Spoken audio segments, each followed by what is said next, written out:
Hi అండి అందరికీ welcome to my channel. మేమైతే మా బెస్ట్ పెళ్లి రోజు మార్నింగ్ అయితే రెడీ అయిపోయినా అనమాట. ఇక్కడ మా చిన్నోడు భలే హుషారుగా ఉన్నాడు. కానీ మేమైతే ఏడుస్తున్నాం. బికాస్ నా బెస్టీ అయితే వెళ్ళిపోతుందనేసి చాలా ఎమోషనల్ అయినాం అనమాట. అప్పుడు అందరూ అయితే పటాపట్ ఏడుస్తూనే ఉన్నారు. అసలు ఏం చేయాలో కూడా అర్థమైతలేదు. పెళ్లి కూతురు అయితే బాగా ఏడ్చి ఏడ్చి ఇంటి పైకి దిగైతే వచ్చేసింది. ఇప్పుడైతే ఫంక్షన్ హాల్కి వెళ్ళిపోతున్నాం. పెళ్ళి అయితే ఫంక్షన్ హాల్లో జరుగుతుంది. సో ఇప్పుడు మేమందరం అయితే మంచిగా కార్లో అయితే వెళ్తున్నాం అనమాట. ఇది మా తొట్టి గ్యాంగ్. భలేగా కలిసిపోయారు నాతో వీళ్ళైతే. అసలు వేరే వాళ్ళు అనే ఫీలింగే రాలేదు నాకైతే. అంత మంచిగా కలిసిపోయారనమాట. మా చిన్నోడు భలే అంటే భలే హుషారుగా ఉన్నాడు. మంచిగా అయితే వెళ్తున్నాము. చుట్టుపక్కల దేవతలు ఇట్ మీన్స్ వెళ్ళే దారిలో దేవతలు ఉంటారు కదా, వాళ్ళనైతే మొక్కోవాలనేసి మా బెస్ట్ అయితే దిగిందనమాట. మొక్కిళ్ళు దిగేసిళ్ళు వచ్చేసిళ్ళు. అలాగే మేము కూడా ఫంక్షన్ హాల్కి అయితే అడుగులో అయితే పెట్టేసాము. ఇప్పుడైతే స్టార్ట్ ఇక తన టెన్షన్ ఒక్కటి మామూలుగా లేదు.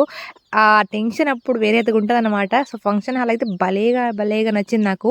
బాగుంది. అండ్ డెకరేషన్ కూడా భలేగా ఉందన్నమాట. నాకు బాగా నచ్చి చాలా వీడియోస్ తీసేసుకున్నాను. ఇంకా వీడియోస్ వస్తూనే ఉంటాయి, చూస్తూ ఉండండి. అందరు నన్ను బాగా తిట్టారనమాట. ఎందుకు వచ్చినావు ఇంత చిన్న పిల్లోడిని పెట్టుకొని అని చాలా మంది అన్నారు. బట్ వాళ్ళ పేరెంట్స్ చూపించే కేరింగ్ మామూలుగా ఉండదు. ఇక్కడ చూసారా, పెళ్లి కూతురు వాళ్ళ మమ్మీ నా కొడుకుని ఎత్తుకొని అట్లనే కూర్చుంటుంది. వేరే పని చాలా మంది చేస్తారు కానీ నా కొడుకుని ఆ టైంలో అట్లా పట్టుకోవడం అదే అన్నమాట. వాళ్ళు నాకు ఇచ్చే రెస్పెక్ట్. Thanks for watching.